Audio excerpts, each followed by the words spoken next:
Question everything in pursuit of your purpose. Ask yourself, what if? Thank you for joining us for another episode of the Pursuit of Purpose podcast. I'm Rob. I'm Chuck. And today we have with us our very special guest, and I'm going to let him introduce himself. Tommy Laman, right here in Beaumont, Freedom Firearms and Defense. Tommy Laman. Well, he answered two questions there in one. He's an overachiever. He couldn't wait to advertise for their business. As he said, Freedom Firearms and Defense. Yep. They are a local gun shop, and for those of you who follow the show, you know we're big proponents of the Second Amendment. We're big proponents of firearms, and we've actually had gun shop people on here before, and we're always honored and feel it is a privilege to have like-minded folks on here with us. Well, I appreciate y'all inviting me over. And people who like to blow stuff up are always fun. Always. Right? So, Tommy, where were you born? Right here in Beaumont. You were born right here in Beaumont. I'm going to assume that you were born here in Beaumont at an early age. I was. Which hospital were you born at here in Beaumont? Women and Children's, I think. Women and Children. Was it MASH? I think that was MASH. Yeah. Yeah, Medical and Surgical Yeah. Hospital. Which is, I don't remember. That's where I was born. I don't remember much about it. So Yeah. If you did, I'd be amazed. That'd be impressive.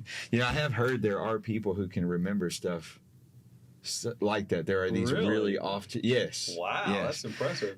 you're not talking to one today. No. Well, you're not talking to us two either. That's same that's thing. like either genius or alien stuff there, man. That's impressive. So you were born and raised right here in Beaumont? Raised Sour Lake, China. Okay. Okay. Yep. So Very good. Yeah. back and forth to either one. So, did you have siblings in your house when you were growing up? Anything like that? Only child. Only child, the Yeah. rotten one. Yes. Look I've heard at that all my this. life. Oh my Yes. goodness. See, us folks with siblings, we have a natural envy and almost, I don't want to say hatred, maybe a resentment for people like you. Because, like, y'all never fought over the seatbelt. No. Because if you were in the back seat fighting over a seatbelt, they needed to have treatment for you. You know, That's you needed to right. go see Yeah. somebody like Chuck with a couch and an office downtown There and you a big go. degree on the wall. Yeah, I didn't have to wear a seatbelt when I was a kid. See, well, Yes. we didn't wear them. We fought over them. Oh, okay. Like, it was the stupidest thing. I literally stood up in the middle. Absolutely. Nice. That way I could see. There you go. Oh. Real safe. I remember laying on the back dash or whatever you Yes. want to call that thing, that platform area. I remember getting up there because the sun was shining. And, Or at night the moon. Or riding in the back of the truck. yes. I mean, Yes. if you don't have to worry about a windshield to get ejected out of the back of a truck. So one of my favorite classic advertisements that we have family will send out these things people will find. Literally, it was a dog run for kids that you would put in the back seat of your car with a harness and a strap, and that kid could just run back and forth. They sold them at Kmart. I'm not lying, friends. This was amazing. So like a clothesline in the Like back a seat, and they could clothesline, just like a dog run in Wow. your backyard, right? wow. Yeah. So nobody thought about, was it a harness? Yeah. Oh, okay. It wasn't a collar. No, Like, no, it wasn't a collar. No, it was a harness. I mean, it looked like a harness with a little hook in the back. You know, like something you see one of those pole climbers for energy. And so, sure, man. That is great. Yeah, I thought so. That is great. Now we're talking about the upside of being an only child. There's a downside. My daughter is practically an only, and meaning there's 10 years between her and her first oldest brother, and there's nobody else to blame. If something goes wrong, you're it. I had a couple of cousins, though, Oh, okay. that Okay. basically were like siblings. I'm not sure that qualifies. It though, because doesn't, the but I cousins- blamed them for a whole lot of things.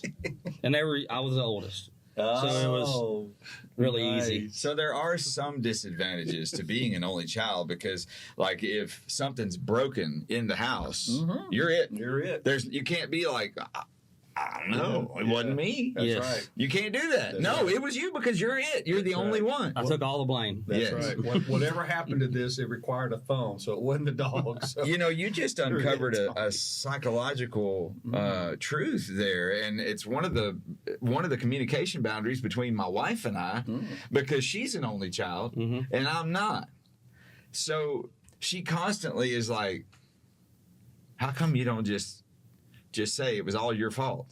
And I'm like, well, because in my mind, I'm like, well, you're going to have to prove it. That's right. Because that's what I grew up doing. You know, like that. I was constantly on trial. What and I was evidence do you constantly, have? Yes, exactly. Yeah. I just realized I've never That's caught that right. before. You grew up in a house of plausible suspects. Yes. How do you know it wasn't her? Exactly. So I mean, that's profound. Yes, it is. When my wife sees this episode, she's going to be like, That's it. I knew it. I knew it. There was something there. You never own up to anything. And it's, I mean, you know, in these later years of my life, I have started just saying it's my fault I did it. There you go. With most everything, even if it probably wasn't, it's just better and more healthy Sure. Right. to be like, yeah, I It's did the it. best way to move on. But for you people, and I'm categorizing you as the people. only child people, y'all innately have to own it. Yes. That's beautiful, though. I mean, what a way to prepare you for life. Makes you there's feel better? Yeah. Okay, so good, I hate good. you less. Good, thank There you. you go. I hate So you by less. comparison, what about your wife? Does she have siblings, or is she an She has a younger brother. Of course she does. Okay, of course Only she children does. never marry only children. right? They right. don't. That would be a fight. That would be. Yeah, y'all would There's only y'all would room. kill each other. There's only room for one only child. Only one baby in a house. the Only- family. that's right. Only one baby. So And my place still holds. Okay. Well, my son took my spot with my grandmother and my mom. Okay. Kinda. Okay. I still got my mom most of the way, but my grandma she won't admit it, but Yeah. it's cult now. okay. It's not when is Tommy coming to visit me. It's where's No. Colt. So Yes. you did the same thing to your son. He Yeah. is an only child. No, I have a daughter, Okay. so I did not do that. Okay. Mhm. So, in your childhood home, what was discipline like? Did you get whoopings? Oh yes. Okay. Yeah, well, my- that's good. My dad was not afraid. Good. I like that. That Not means afraid. you become one of us. Yeah, Mhm. I've had. Well, I took all of them. Well, You didn't. There you go. No, I took all of mine and hers. So there's that. Yeah, but I deserved 95% of them. Oh, I deserve more than I got. Yes. I'll Yeah. tell you that. Like I didn't get near enough. Right. I guess that's fair. Yeah. I deserved more than I got. I mean, if we're being honest, I earned way more punishment than I ever received, Right. whether it was corporal or otherwise. Yes. I promise you. Yes. I did the deeds. Yes. Same. Yes. But Yeah. so But your dad wasn't afraid of corporal punishment. That's what I'm Mhm.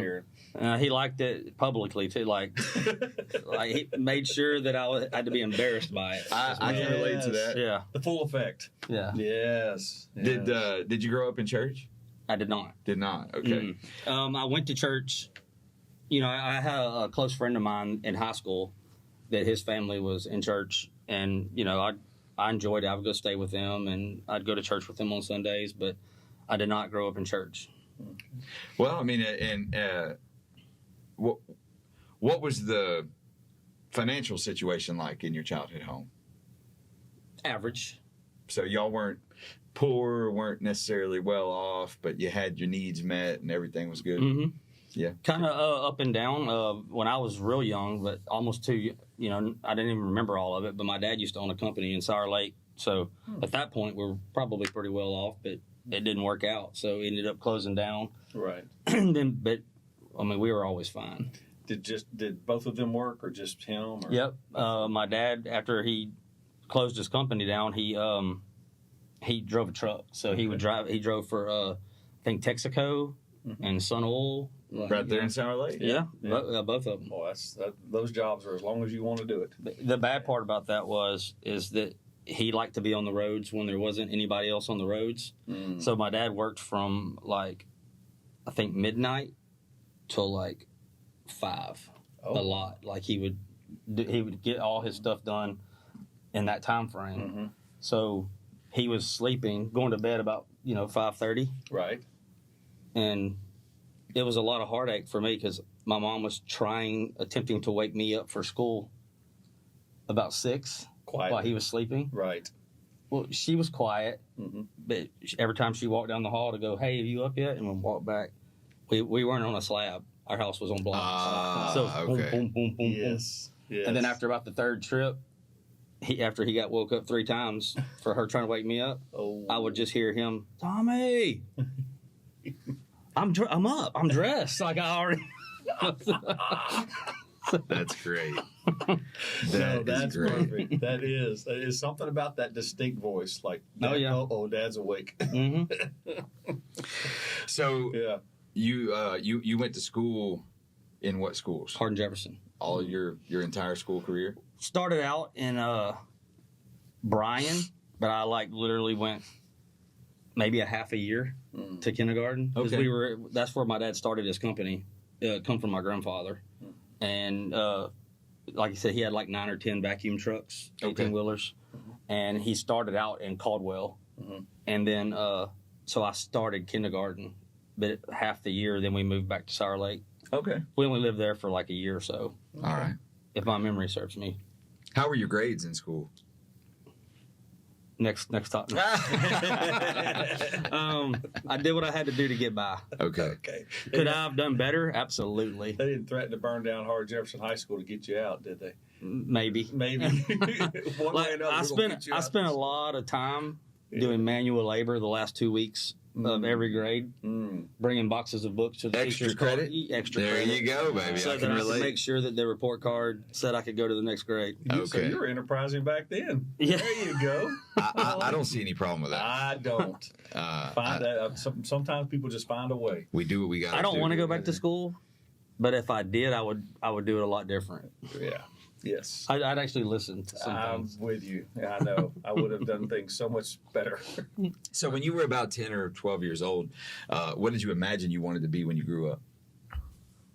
Truck driver? Really? Like I Because your thought dad? Yeah, and I've always liked equipment. I still do. Me too. Like if you have some type of equipment around, I want to. Can I try it? Yes. Yeah. I'm the same way. I'm trying to get a skid steer. I want to buy a skid steer. I know where one's for sale. My wife's not going to appreciate you telling me that. But I know a guy with 2 thumbs that has one that's selling it. We'll talk about that. Yeah, after the we show. can talk about that. But see, y'all are doing the edit. No, this is going in there. This is Oh, it's going documented. in. Sorry, Tom. That's all right. No, but anyway, I She actually, teases me. She sends me pictures of one. She's like, "You can't have this, but check this one out."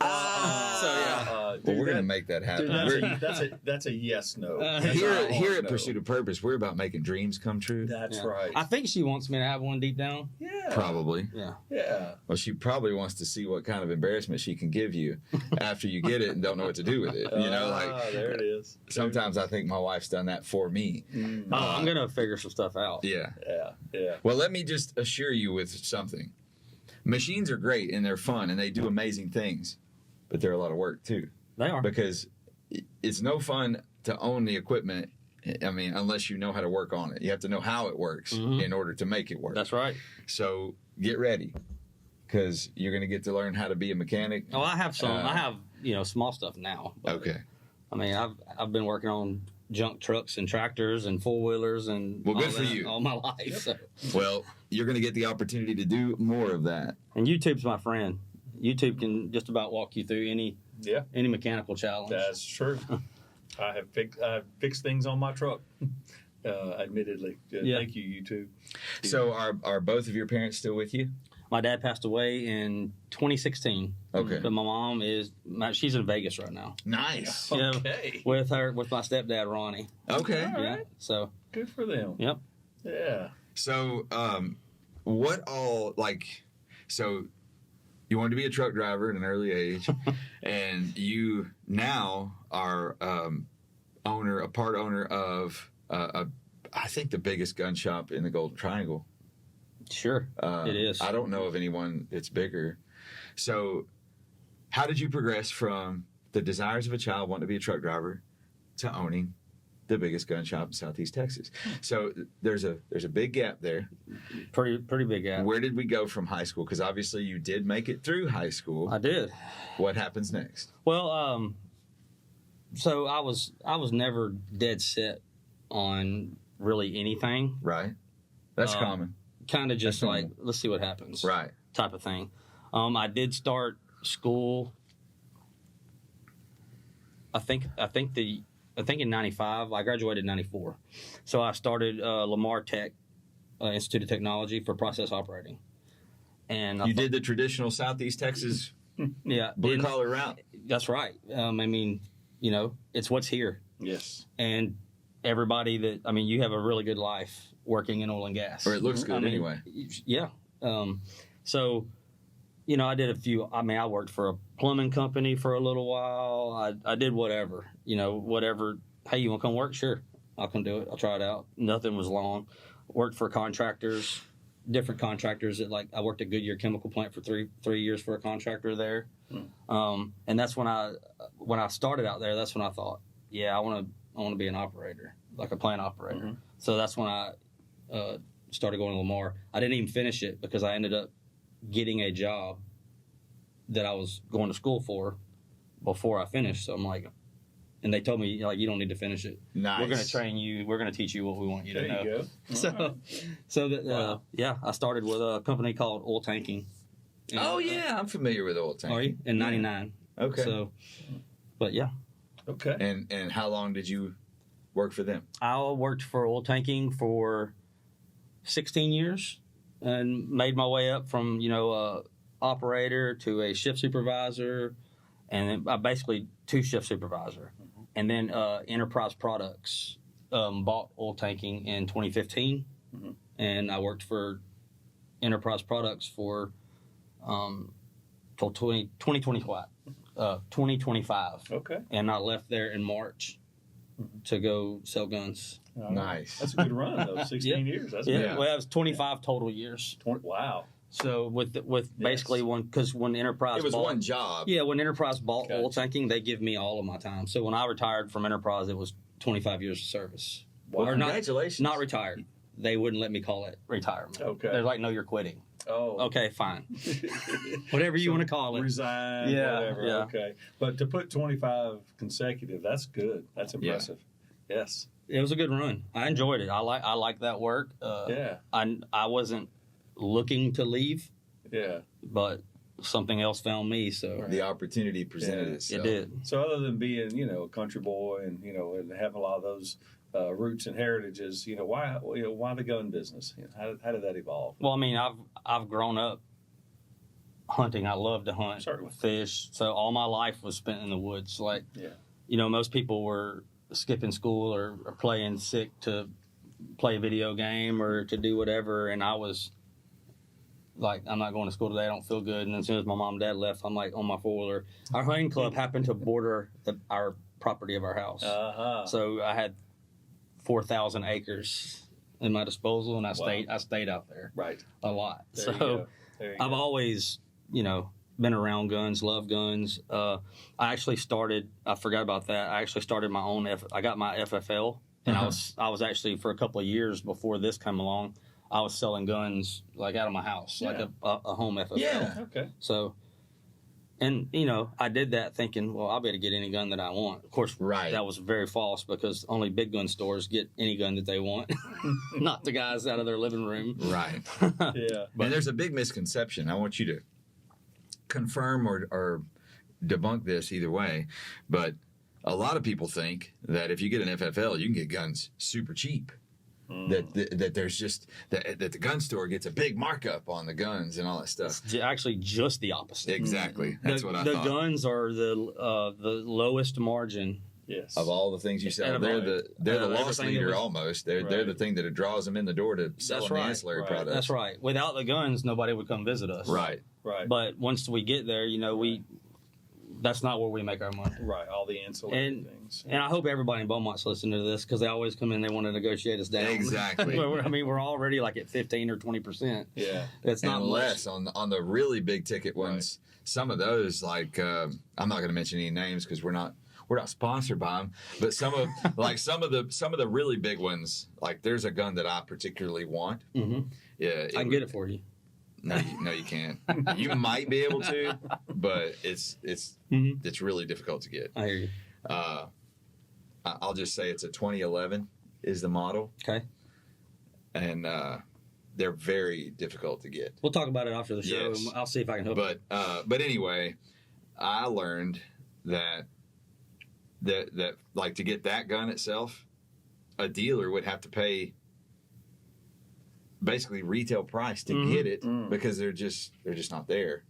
And that happens with a lot of sought after firearms. Mm-hmm. And there's some that we don't carry because of their terms, basically, to bring those weapons in. There's certain shotguns we don't carry because you can't get them wholesale, and you can only get them dealer direct, and they want you to start out with a too high of an inventory Those level. Italians do that. They want you to start out with a high inventory level, and they want you to carry other brands within their brand that you may not be able to sell. And then you have to promise to buy so many dollars worth of each brand, whether you sell them or not. And what I found to be fascinating, it works very similar to a multi-level marketing program where the gun manufacturers want you to have all this inventory, and you have to shoulder the burden of it. Yep.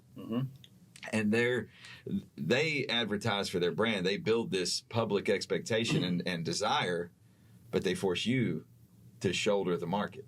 Right. Yeah, a lot of times, yeah. And that's, I mean, for them, I guess it's smart business strategy, but Now, there's a lot of them out there, though, that don't operate like that. Right. That, that we get along with really well. yeah. Well, Interesting. so you're obviously a gun enthusiast, wouldn't you say? Yeah. More or less. Mm-hmm. Do you do any competitive shooting? I do not. Do you? That's not. We have some people that work for us that do. Yeah. And so I'm not great with a handgun. Hopefully, I can defend myself. I sure can't compete though, and I maybe could if I spent more time practicing. Which That's all it takes is yeah. practice. Exactly. Right. But we have some people that work for us and some customers that are exceptionally. I'm going to ask you a crazy question, and I've never asked anyone on air or off air this question as far as a I'm glad I get to be the first. gun store owner. So this is a economic, politically connected question. It's not slanted, so don't get scared. But you've now had your business how long? We just made 3 years, or we're about to make 3 years. So make sure that's right. April of 23 is when we open. Okay. So you started during a different president, and you now are in a particular president, and those two presidents that you have had your business under have been opposite They are. in their administrations. Have you noticed a difference in your ability to sell and the economic impact on your business?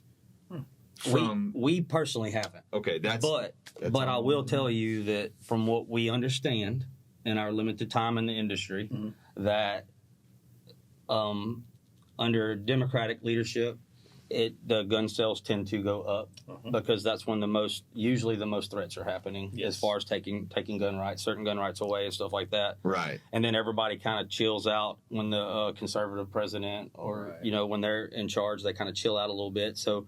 But right now, the industry is down. Okay. I think the industry is down about 20%. Oh, wow. We're up about 20 or 30%. Wow. But it's due to we're still growing.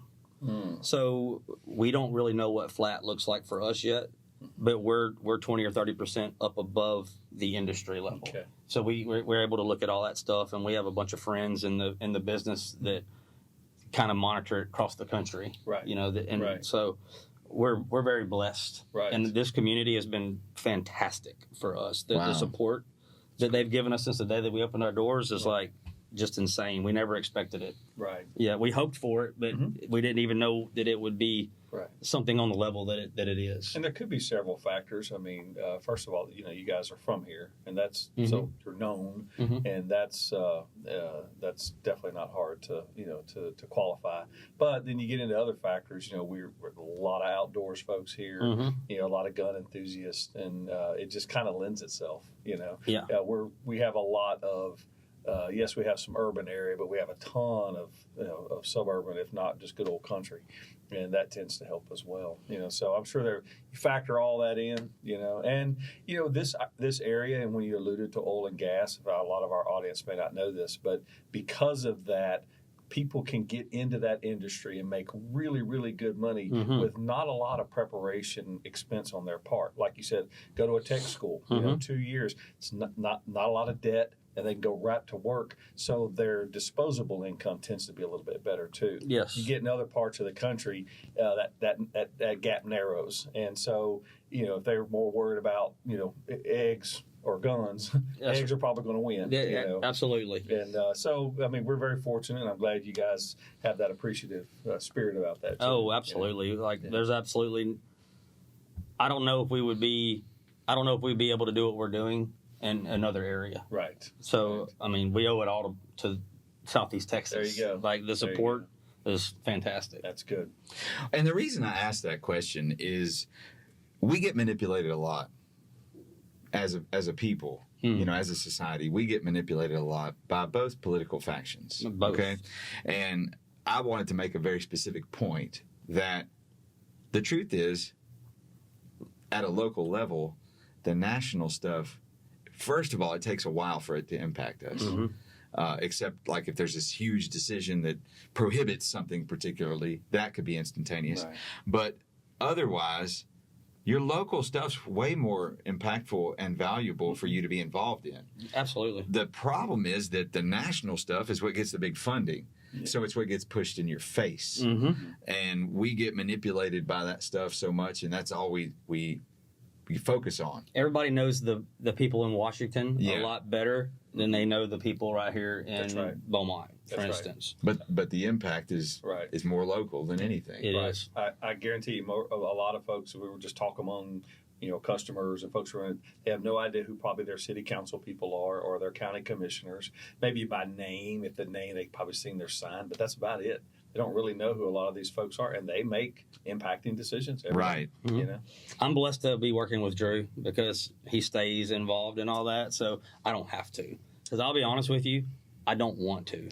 I don't want to go out and research everybody, but I can get the short of the information that I need Sure. from talking for 45 minutes with Drew. There you go. And that's probably pretty common. Most folks do want to do their civic part. Oh, I do, yeah. But I don't need to swim at that end of the pool all the time. Yeah. Right. But if we have friends that do, that's who we call. We're like, hey, man, it's election day tomorrow. Who do I vote for? Yeah. And I do like to know, why this guy. Yes. Well, this is what he's saying. This is what he's willing. Okay.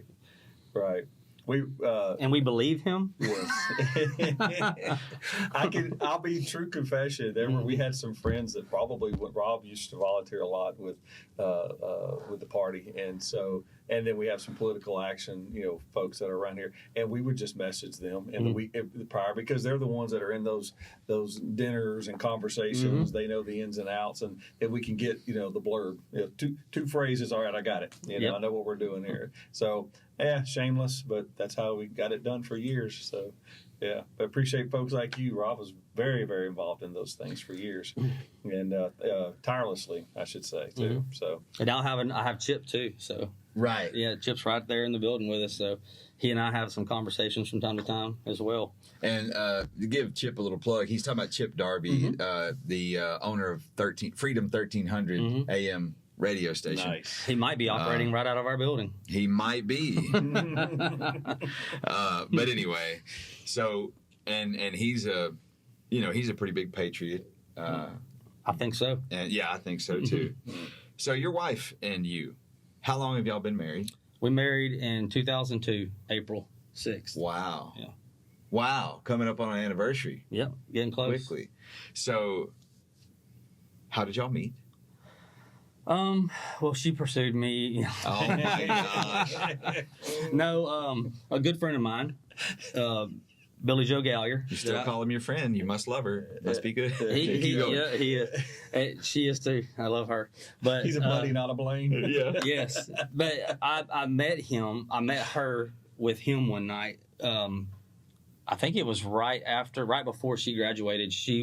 One of her friends were getting married, like engaged before graduating, and getting married directly after. So they were like her bachelorette party at Cactus Canyon.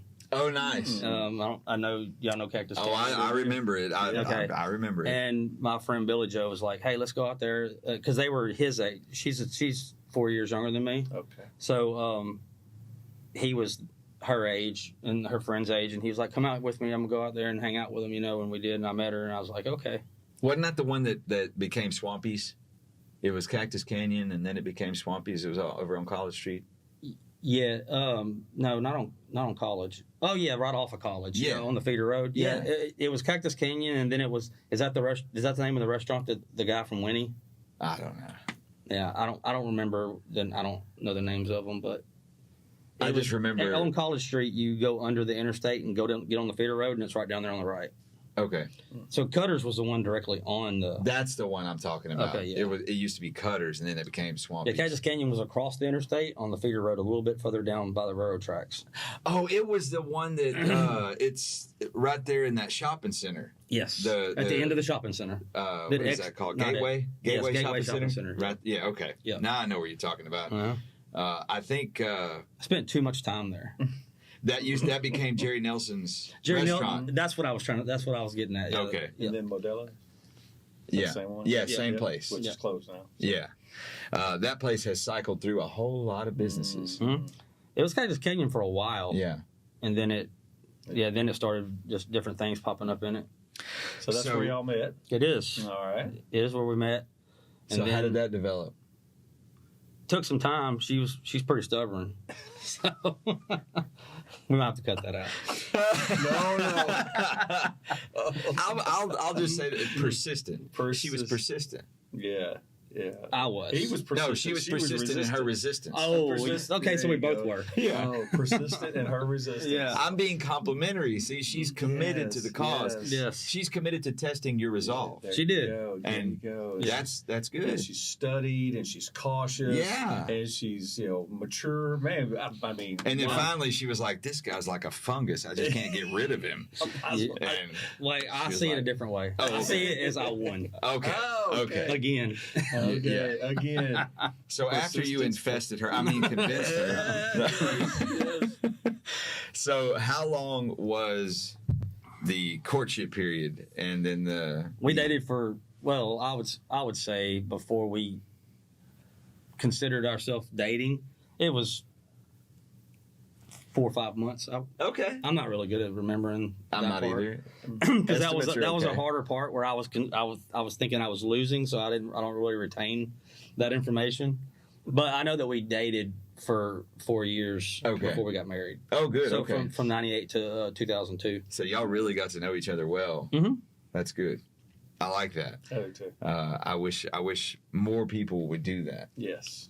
And there would probably be less split ups. That's yes. That's right. Absolutely. Yeah, in that span of time, you're going to see just about everything they're going to go through. Mhm. Goods and bads, and victories and losses, and all of it. It's how they handle stuff. you Yeah. know? So If anybody's lucky that we're still together, it's me. there it is. I was still stupid. Hey man, I resemble that remark. Still to this day, I got a little touch of the stupid. Hey, Still rises up and comes to the surface every now and then. Well, yeah, it's there, but Yeah. I was stupid to another level. Yeah. Like, at least now my priority is where it's supposed to be. There it is. Yeah. Stamp out more stupid every day. That's Uh-huh. our motto here at Pursuit of Purpose. Endless supply of stupid that Mhm. keeps us grounded. That's Mhm. it. So when you were coming up in your childhood, teen years, and even into your adult life, did you have a particular person who you looked up to as a mentor? My dad a lot, and then even my father-in-law Oh, a lot, because he's in construction and carpenter. He helped us build our house, which just I learned a lot from him, and I learned basically everything from my dad as far as being able to fix stuff around the house, or like I said, working on a tractor or a truck Yeah. or stuff like that. Like I feel like I can do just a little bit of everything, but I'm not really an expert at anything. Well, do we have to be? You're probably more than you're giving yourself credit. It definitely work ethic with those two men. My goodness. I mean, you're talking about your dad and, Yep. figuring out the best way for him to drive his truck for the least amount of stress. I mean, that's who wants to do that in the dark of night? Well, somebody who's driven, I guess. Yeah, exactly. There you go. And I understand it because it's so much more peaceful. Yes. Yeah. Yes. Yeah. Yes. Yeah, it's and to make a living as a carpenter, that's about as pure as it gets. Mhm. That's good And he stuff. was not just a carpenter. I mean, he spent a lot of time building houses and stuff like that. But the majority of his career was construction and plants, so building scaffolding and stuff like that. But anything, he can build anything with wood. So That is admirable. That I is. always like that. That is. So you go through this entire journey. You caught you a good fish. You caught you a good lady. I did. Y'all have been married now for, my goodness, 23 years. Is that right? Yeah, about to be 20. You're hitting the anniversary. You're in your 24th year. Mhm. That's impressive. Really impressive. It is. So you've got this business now. You're in your third year. Is that right? Mhm. Fourth year? Yeah, we're in April to be 3 years Okay. open. So you've got a lot going on, and I'm going to ask you a crazy question. I don't know that I've ever asked this one. Are you mentoring anyone else? Yes, so that is one thing that Drew and I. So mentoring, like we're trying to develop leaders, That's what I'm talking and we're a stepping stone for some people. Absolutely. and we couldn't do it without those people. Yeah. So we got a lot of people that work for us, kids that are going to college, or trying to get into whatever field that they want to get into, and we're doing everything that we can to help them with that. Like, I love that. every now and then we get one. We're like, you don't want to do that. You want to stay here, but They don't listen. we don't stay selfish. So we let them. We've had several that are now. There's a couple that now work at Enterprise, where I come from, That's cool. and that's where they were trying to go. And I'm not trying to take credit for that, but I can You help 'em. I help them. Like, Yeah. me and Drew have done mock interviews because we both come from oil and gas industry. We've both been a part of interviews. So when they're like, "Hey, we got an interview next week," we're like, "Why don't you come in here? Let's practice. and I'll give you just a little bit of taste about some of the questions that they're going to put you on the spot with." Right. That's good So stuff. we try to do all that. Like, I like that. I want to see people succeed. Man, I love that. I I'm do so too. glad I asked you that question, because that's a lot more than selling guns. You're building a community, Mm-hmm. and that is amazing. Right. So I give y'all big props, you and Drew. That's Well, one of the That's first things huge. that Drew told me to kind of get me involved in this was, he's like, I want to use this business to disciple people and lead people to Christ. So What? I'm like, that's so cool. well, I can get on board with that. Yes. Does Drew know you're here doing this? No, they don't. They're probably wondering where I'm at, because I usually get to work around anywhere from 8:15 to 8:45, and I just didn't show up this morning. Okay. Keep the mystery alive. Yeah, they can definitely do it without me. No, I love that. I love that the business is just it's just a portion. There's a more important purpose there. There is for Which us. is to Mhm. build people up, and of course share Mhm. share your faith, and that's awesome. The heart behind that is Yes. what's making y'all the biggest gun shop in Southeast Yes. Texas, and your ability to thrive Right. regardless of outward Right. economic circumstances. Right. Mhm. Because that atmosphere, that heart, is what draws That's people in there. that's right. Light radiates. That's why we're called to be the light. Yeah, our most important thing that we worry about is our culture. Yes. So is making I sure love that that. all of the people that we bring in share our culture, like the atmosphere that we're trying to create. Right. We are a business, and I don't want to offend anybody, but the customer isn't always right. Like, we tell our employees, like, course not. don't bow down. The customer's not always right, but be kind. That's right. Like, no matter, like, be kind to the customer. Right. And help them see what's right, what's wrong. And if you see somebody making a mistake on a firearm that they're purchasing for a certain purpose, like, share your views. Like, be shy about maybe it. consider this or this. Yeah. Yes. And if they're dead set on it, okay. Okay. Well, we're here to sell it to you. That's right. That's right. Sometimes you got to let people make those mistakes. Mhm. That's it. That's it. So, man, I've made a lot of those mistakes. right. Right. Well, I'll tell you this: since you are all about building leaders and all that stuff, I know some guys Mm-hmm. that actually have an amazing leadership course. That I they heard teach. about that. I heard about that. I can introduce you.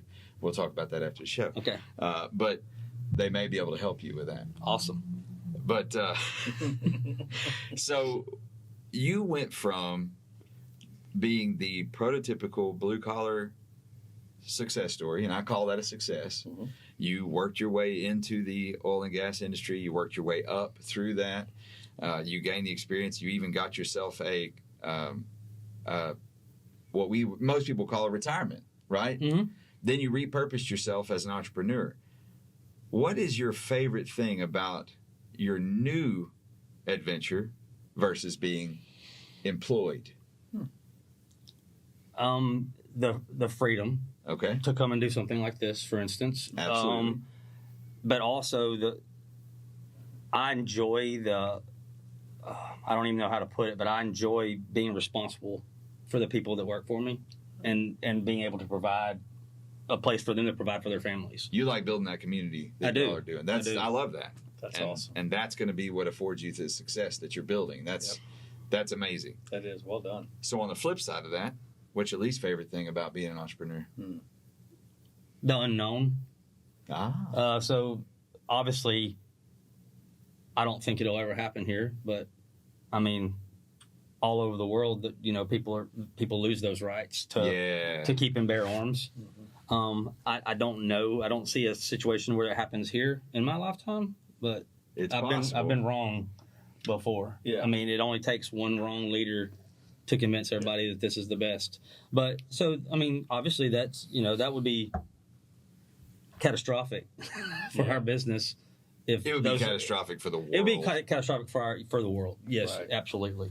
If But- America gave up our rights, if we gave up our rights of keeping and bearing arms, it would be detrimental for the entire world. Yes, it I would. agree with that. Yes, it would. Like, if America gives up its freedom, what hope does the rest of the world have? Right. That is so true. I mean, why do you think that no countries pull up on our shores? That's right. Well, then the crazy thing is, you hear all this stuff, stats and stuff in the media and the news and all these talking heads. They talk about this many guns in the American household. They have no idea. Yeah, they're wrong. They have no clue. They're way low on those numbers. They Yes. can't be anything else because America, for the most part, has not been a firearms registry nation. Mm-hmm. The majority of guns that exist are undocumented. Mm-hmm. Yeah. And it's completely legal and it's okay Mhm. because a gun has never hurt a person. That's right.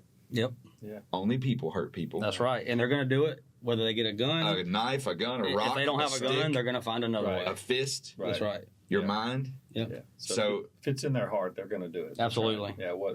No matter what they use as a weapon. Well, they've been doing it for thousands and thousands of years, Yes. and Yes. guns are fairly new. Yeah. You know what I mean? In the grand scheme of things, Yes. they're very new. I Yeah. mean, Yeah. You look at the whole timeline. we were killing each other with rocks way longer than we were Right. killing each other with Right. guns. That's right. And then we found some. We found- sharpened sticks and we sharpened started stabbing sticks. each other. Then we Yeah. put rocks on the end of sticks and started stabbing each other better and shooting them at each other. Yep. Yeah. Then we learned about leverage and spring loading things, and we started throwing rocks On fire. and then putting flaming stuff and then throwing that. I mean, we've really become inventive about hurting each other. Yes. We're going to figure it out. Yes. So taking away one tool isn't solving any No. issues. Right. It's actually probably creating a worse issue because Because then we got to become inventive. now the people That's right. people have lost, and they've also lost the means to defend themselves. That's Yes. right. And may that possibly be the agenda on some of these folks is to put us in a more vulnerable state? According to what I see every day on the news, yes. Yes. I think it could be. Yes. And So, yeah. so voting matters, friends. Voting Mhm. matters. So, are you successful? Are you a success? I think so. Good. Mhm. I like that. Mhm. I think so. I think you're a great American story. So the way I measure success is probably different than the way a lot of people measure success. Okay. I don't measure that financially. I agree with that. I want to be able to support my family comfortably, and I want to enjoy what I do. And right now, I'm doing both of those. What better measure of success is there? Right. Yeah. And may I add one thing that you're doing that you just mentioned, and you're paying it forward. I think doing my another- best to do I that. think that's another component of your success. You're story. building other people, That's it. Mhm. which is amazing. That's it. So I'm going to throw something in on this interview. Our guest today, Tommy, he told us before we started, folks, that this would be a really short interview and that he didn't have a lot to talk about. And at this moment, we're at 45 minutes. Oh, So just to let you know, Tommy. Yeah, but I'll tell you that this is more what I envisioned when I said a conversation. Yeah, Like, it's not just me talking. Like, y'all are helping me out a ton. Well, of course, Okay. that's our job. that's what we do. That's right. But you've got a lot in you to share. Yes, you do. So that's the only reason I wanted to point that out. So I only did that to hopefully build your confidence. This is fun. Good. So you've said that you're a success. You were a little tentative about it, but are you a leader? Yes. Good. Yes. Good. So what's the difference in a success versus a failure? I don't know. I have to give that one some more thought. Okay.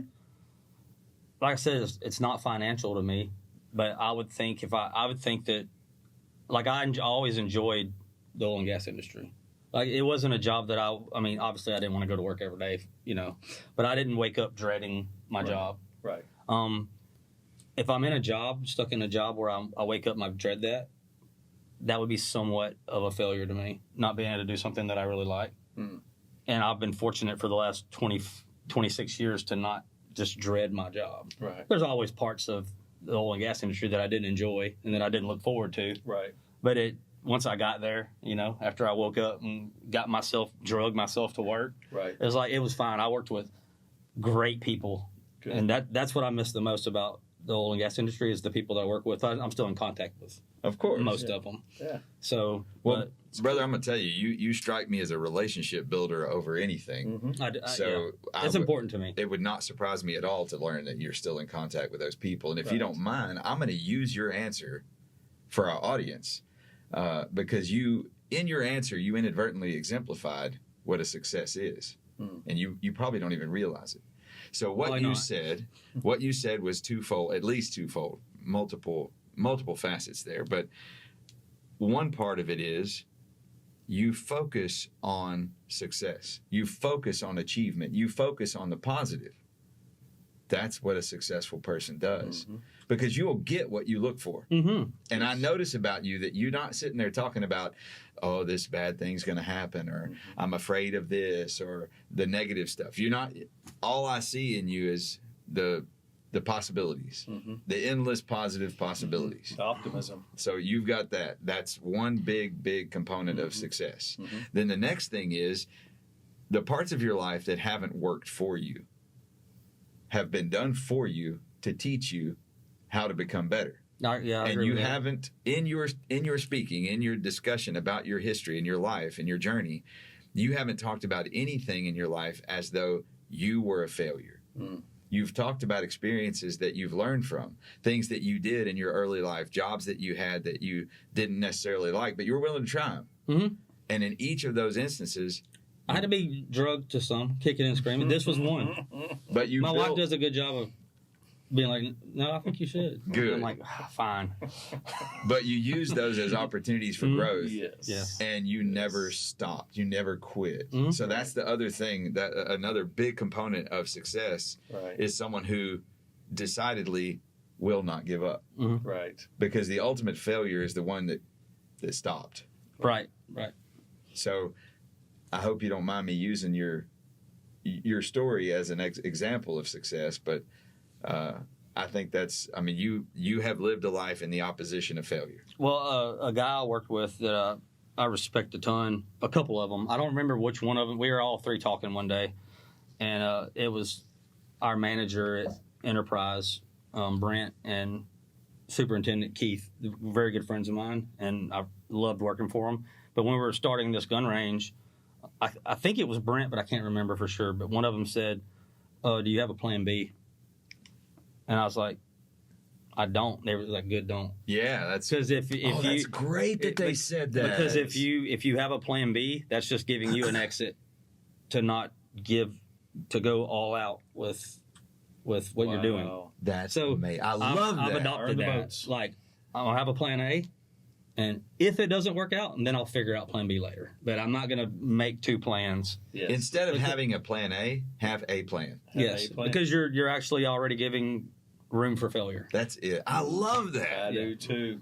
That is exciting. Those are good friends. Man, So- they are very got good me friends. stoked Yes. up. Yeah, those are real friends. Yes. Yep. So I guess that goes back to a question in my personal life. Mentors, my dad, my father-in-law coming up. I'll even throw in Ronnie, my stepdad, who's Okay. been married to my mom for I don't even know how many years, a long time. The way he treats her, like he's a mentor for family, and like he does whatever for my mom, makes her happy, Right. which makes me happy. That's awesome. So, but those two guys are two huge mentors for me in a professional environment. Like, and they're great friends of mine. We've been friends for a long time. I can call them right now, and they can call me, talk about non-work related stuff. But for the most part, they're also people that are mentors for me spiritually and professionally Okay. as well, as a way to conduct themselves, to be Right. professional, Right. to build leadership, stuff like that, because they poured into me through my career there. So There you go. That's amazing. That is good. You honor them well. That's right. Very affirming. I like that. I like that a lot. Yeah. They're gonna. I hope that they get to hear or see this video, this interview, Yeah, because people need to hear stuff like they that. do. So oftentimes we think we're just being humble, but we self-deprecate and we don't necessarily believe in ourselves enough, and we don't know what other people think about what we invest into them. right, So that what you just said, that's a big deal. it is. That's a big return on investment. Mhm. So I hope they get to enjoy that. I think a lot of times we also don't do what you just did, which is take a moment with gratitude. Yes. I don't think we are against it. I just think we don't think about it. We don't think to actually be in the presence of someone and go, before we leave today, let me tell you something, and then it's something complimentary. So hey, take the time to do that. If there's somebody in your life that's been a difference maker, now's a good time. Send a message, make a call. Well, the number one, we've talked about her several times, but on and off. But Yes. that's where it all started. Indeed. Indeed. So I would no way I'd be sitting right here without that one. There Right. you go. There you go. Well, man, I'll tell you, it's been a great honor having you on with us today. Yes. We're working our way. We're getting close to the end. I am curious though, if you had to give it on your own, what would your legacy be? What would you say is Tommy's legacy? Well, I want to be known for all the things that we talked about, for the way I pour into people, bringing people to Christ, strengthening people's faith, that walk with people, Right. and being a great husband and a great father. So that would be good for me. That'd be enough. That's amazing. That is. I think That that's is. beautiful. Yep. So very proud of my daughter. About to graduate A&M. What? So hopefully we can con her into working for us, Right? because she's very smart. What would she do for you if you could con her in? She's her degree is in economics. Okay. So there's a pretty wide range of things she could help us out with. For sure. Yeah. That's amazing. Yeah. And, Colt 16, very proud of him too. He's kind of like I was. He didn't really have a direction yet. Right. But, That's pretty common. yeah, That's he's normal. a sophomore. So he's got plenty of time. Yeah, his brain is clouded Yes. Mhm. at that age, Yeah. as we all three can relate to. But he told me and his mom the night before last that him and one of his buddies want to start a Bible study. What? Nice. At 16? And in person. That's awesome. And we've tried to raise him in that environment. Super proud of that. Yeah. And of course he's 16. So I was like, so it's not just a cover to hang out, right? Because there's plenty of things you Right. can use for a cover to hang out, but don't use that one. Please don't. Yeah, and please he's don't. like, no, we're serious about it. I was like, good, Yes. good. Then I'm very proud of you for doing that. Right. And then they're inviting a couple of other, so there'll probably end up being 4 or 5 of them.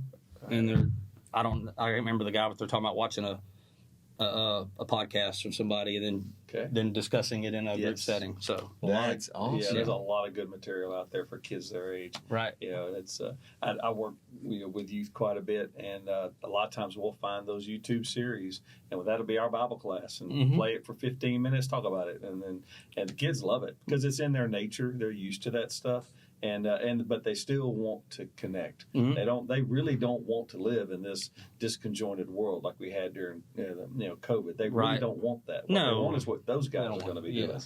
You know, even if it's just once a week. And one of our greatest voices they just eliminated last year. So I know. I know. Um, You know, that changed that changed a lot of things. When Charlie was shot, Mhm.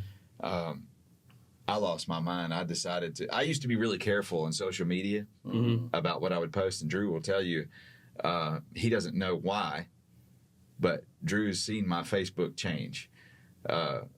It happened September 10th. It like that moment. that was a hard pill to swallow. I made a decision that I don't care what anybody else thinks of me. Right. The voices are needed. To me, that's on a level of Martin Luther King. Yeah. That's how At least to me. Yes. I mean, nobody, and I'm unapologetic about it now. I really, I don't care. You don't Yeah. have to agree, but voices need to be heard. Mm-hmm. Even opposing voices, like that's okay. You can't just kill someone. That's right. Yeah, and that's what he was doing. He was letting all the voices be heard. Yes, That's right. That's right. As a matter of fact, you let them go first. You And- go first, and then I'll respond. Yeah. And it was a working thing, but it was a threat to some folks, and it's a shame. You know that instead of building up a fair response, building up the courage to have debate and argument, let's just eliminate. You know, I mean, I don't understand. Some of my favorite things is I don't remember which one it was and what the topic even was, but one of the students come up to the mic with Charlie and said, "I'm gonna ask you a question, and I want you to debate me basically, but I don't want you to use the Bible." He was like, "Okay, I can do that. I'll do it with science, but after I do it with science, then I'm gonna bring the whole package together." So that was like, well, like he can do that. Yes. Yeah. Then he started throwing out all the scientific reasons. I think it was abortion because that's where he started bringing out all the scientific. And then he said, "Now that I'm done with that, and it's because it's creation of God." There we go. Wow. Yeah, he was a masterful debater. He was. He I was really gifted. appreciated that about him. Yep. And it also it infuriates me the way that since his death, since his murder, since his assassination, people have worked feverishly to stain him Yes. in every way they can think of, and it's bizarre and ridiculous why they are so obsessed with destroying his legacy. And I'm proud to hear you talk about him favorably. Oh, But isn't he was a great man. And since we're kind of on a little bit of that subject, and done some study, listened to a lot of speakers, but isn't that the nature of the evilness of communist socialism is to destroy legacy? Yes. Think about the last 5+ years of we're tearing down statues, and they're trying to erase something that literally happened. That's impossible. You can't do that. You cannot. That's part of being the human condition, friends. Is we can't forget anything. That's right. We can learn and improve on it, but I can't make it go away. It's still in there. And the same with the history of a family, the same with the history of a nation. So they can try all they want to erase or besmirch Charlie's memory. It's not going to happen. No. Nope. Well, as we draw to a close, we really appreciate you being a part of our show. We appreciate you allowing us the privilege of featuring your interview, and this is your first one, right? It is. And I know that you had some apprehension about it, a little anxiety about it. did. I know from what I can gather, you're saying your wife helped push you a little bit to come here. Yeah, just like the gun range. So thank you to her. Yeah. But really, it's been an honor, and your story is great. Thank you. We're very proud to have been able to feature you as one of our guests, and look forward to what the future holds for you. And look forward to seeing the influence you're having in our community, the fruit that's going to come from that. It's going to be beautiful. But as we close, Chuck, do you have any questions or anything you want to ask? Thank you for coming, Tommy. Thank you for being that courageous reinventor. You know, like I did this for a while, and I'm ready to do this. You know, and it seems like every step of the way, you know, that The game just got better and better and better. You know, It still is. I love it. I love that eagerness to learn and grow, and you definitely brought that spirit today. Maybe we can share it in Mont Bellevue. Very near future. yeah. Very Let's near move- future. Go west, young man. That's right. So we've That's got right. a couple of things. We have some traditional things. There's two questions that I like to ask every guest. They're my favorite questions. Okay. And then after that we've got some gifts for you. So the two questions. The first of them is, if someone out there is watching your interview, Okay. and they're inspired by your journey, by your life, your pursuit of your purpose, what advice might you give them? Let's say they're about 17 years old, about to graduate high school, on the cusp of their great journey. Gain experience wherever that looks like. And also, I've never found any reward without risk. And that's the tough part for Boy, me. that's a and good that's one. where my wife comes in very strong. Wait a minute, you're saying your wife was a big risk? I'm kidding. Yeah, nice. Yeah. No, but You see what I did there? Yeah, but like I'm always hesitant to risk, especially financially. Yes. Like, do I want to take money out of my retirement to Right. pour into this investment? But there's you have to make risk.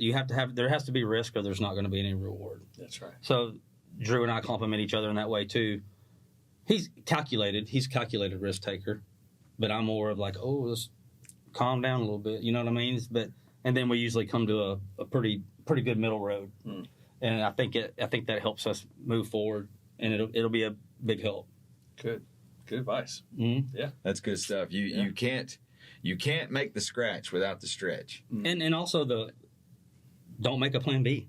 Yes. Oh, I love that. I do too. That was one of my favorite lines. And in I've the always whole done that. thing. Up until that point, I'll still try to do that. I'll still try to come up with a alternative, but then I think, no. But that's been the cap on your, like, how far you've gone. You haven't failed, but that was your cap, was that you had a plan B. Right.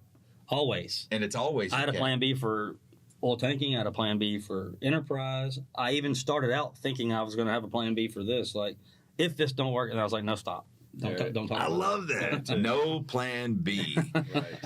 So that's great. Thank you for sharing that. So this is ultimately my favorite question. Mhm. And it's the final big question of the show. Mhm. But if you could go back in time and whisper some advice in your own ear at about 16, 17 years old, just some words of wisdom to yourself. And that's all you're doing. You're just speaking in your own ear, and you want yourself to hear it. What would you say to yourself? Well, there's some things that we didn't really talk about. Okay. And that's fine. But my advice would be to stay focused, avoid drugs, and give all you got to building your family. Like when you're ready to start a family, that's your number one focus. Because that wasn't the case with me when I first started building my family, and it was 3 or 4 years of heartache before my wife showed me the direction that I needed to be traveling. It was Christ via Amanda. There you go. Isn't through that beautiful? Amanda. It is beautiful. And how many of us are that way? Like, I personally have had a very similar experience. Mm-hmm. Living stupid, Mm-hmm. and her being a vehicle to help bring me back where I belong. Yeah. I feel like she's actually Not Amanda, my wife. Sure. I feel like Amanda's actually you can find it in the Bible how God uses different tools Oh, yeah. to complete his story with you, like to get you where he wants you. She's his tool for me, There it is. for sure. That's awesome. I love it. That That's is- beautiful. That is perfect credibility right there. Well, I can't thank you enough. Yeah. And as we draw to a close, we've got a couple of gifts for you. So we appreciate you being a part of our show and bearing the fruits of your success and your life to our audience. And we'd like to share some of the fruits of our money tree with you. So you get to reach over there as a souvenir, and as a guest on our show, you get to pick a fruit off the tree. One of those $2 bills on there is yours to take with you, just as a souvenir. I would have to pick this one because it looks like it's been through a little more than the others. Nice. It's got some wrinkles and folds in it. I like it. I do too. I like it. I do too. So something else that you get as a guest on our show is this right here. And around the Great Depression, there was a company that was struggling, like many were in America. Mm-hmm. And this company was no different, but they were a pretty good sized company. And one of the executives thought that he was a Christian, and he thought that if we could inculcate the golden rule into our company, we could save it. We don't have to go bankrupt. We don't have to shut down. Mm-hmm. So he came, and I'm paraphrasing and shortening this story. Sure. So he came up with the idea that, and the executives of this company had a meeting every month, like most companies do. They had a regular meeting, and they would get together and they would have a meal. And he decided that at the next one, he would introduce the idea of everyone operating with the golden rule as their primary principle of operation. So he told him about the golden rule, and he had a marble made for each one of the executives. And he gave it to him. And on that marble, and on the circumference of the marble, was written the golden rule. Do you know the golden rule? Not off the top of my head. So it's do unto others as you would have them do unto you. And that's what most people learn as the golden rule, but there's more to it. I know that. I don't think I put it together with it being the golden rule. Yeah. But I know, obviously, I know that. So the golden rule is a universal principle, and it's the law of reciprocation. And it comes from the Bible. Yes, it is a biblical law. Yeah. And it's, but there's more to it than just that. Sure. Okay, so it's do unto others as you would have them do unto you, and there's a clause. It's a contract. And the clause is if the roles were reversed. Because the rule, the principle is intended to impart empathy onto humans. That's right. So you're supposed to, if you're using the golden rule as a way of operating, is you're supposed to put yourself behind their eyes, become them for the moment, and think about how it would, if you were in their position, how would you want to be treated, right? And I think you inculcate that in your life. I appreciate that. I really do. So this is yours. And inside, if you want to open it, I don't know how good your eyes are. I got some tools, cheaters over there. Tools right there to help me out. Inside is a little description about the marble. And you are now the newest member of the Golden Rule Club. And you are charged with carrying this marble on you at all times. Okay. As a reminder that in every endeavor, you build it on the principle of the Golden Rule. Would you like to read it? Or is it too small? It's pretty small. Yeah, you don't have to read it. All it's doing is explaining everything I just said. Yeah. That's all it's doing. So you keep it, it's yours, but you are challenged to carry that on your person now at all times as that simple reminder. Okay. When we do a lot of the stuff we do, like we teach that leadership class we were talking about, the students will actually see me fidgeting with mine constantly. Yep. And I'll show you. Yeah. And there's Chuck. See, he's got his. And then we all carry them. And if we approach you or you approach us and we fail to have it on us, we owe money to a charity. Okay, that's fair. So, back in the day, this company that started this tradition, they had to contribute to the meal kitty for the next month's meeting.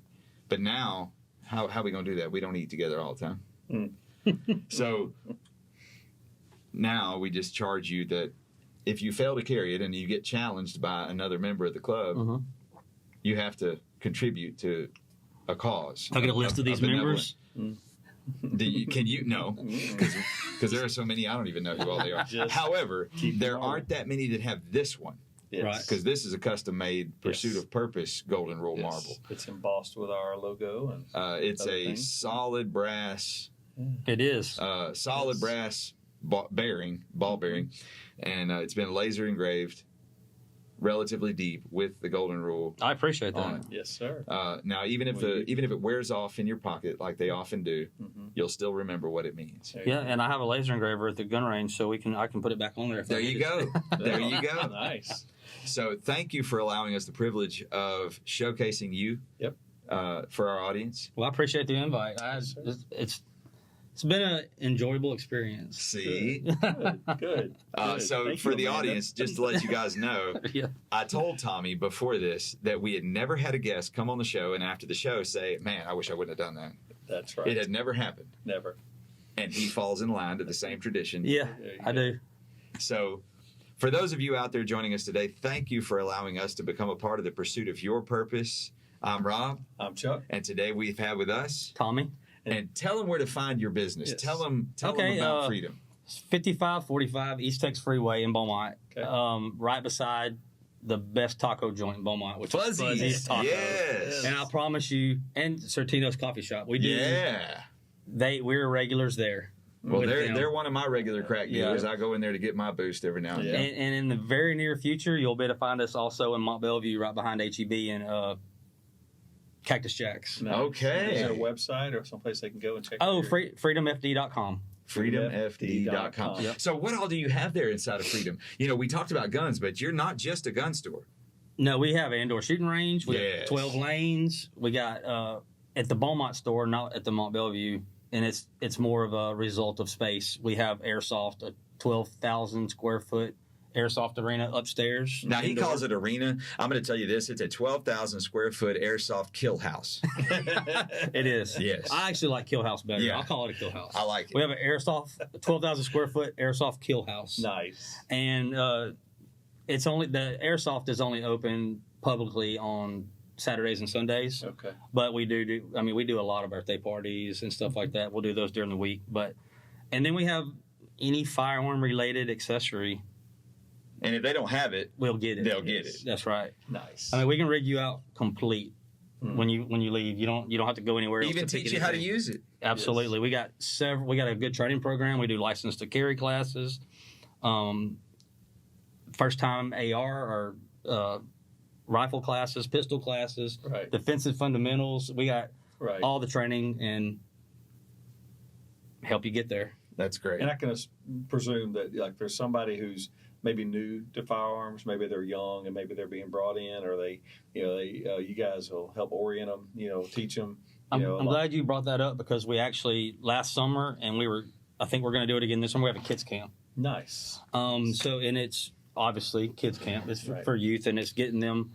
They'll be shooting like BB guns and then graduate up before the week's over to 22s in our range. Mhm. They go up and do some airsoft drills and stuff like that. But it was a pretty big success last year Good. when we did that. Isn't that the class where you have like 8-year-olds playing with C4 or something like that? Yeah, Like, yeah, exactly, yeah. exactly. but so for the parents out there, that's education on the firearm, that's safety, Fully all the supervised. things Absolutely. that us as gun enthusiasts we become accustomed to because we grew up Mhm. with them and our dads taught us and so forth and so on. So there you go. Good deal. That's great, man. That is. Yep. Great. So, you know, that's a great resource for the Southeast Texas community to know about and take part in. Mm-hmm. It's local. It's not some big national chain. Nope. And you are investing in building the community. You're not just selling guns. Right. So you guys, if you're seeing this interview, get over to Freedom. Become a part of the Freedom Firearms and Defense community. It's a worthy endeavor. So again, thank you, Tommy. Yep. Thank y'all. Appreciate you. Thank Yes, y'all. sir. And we'll see you guys later. Question everything in pursuit of your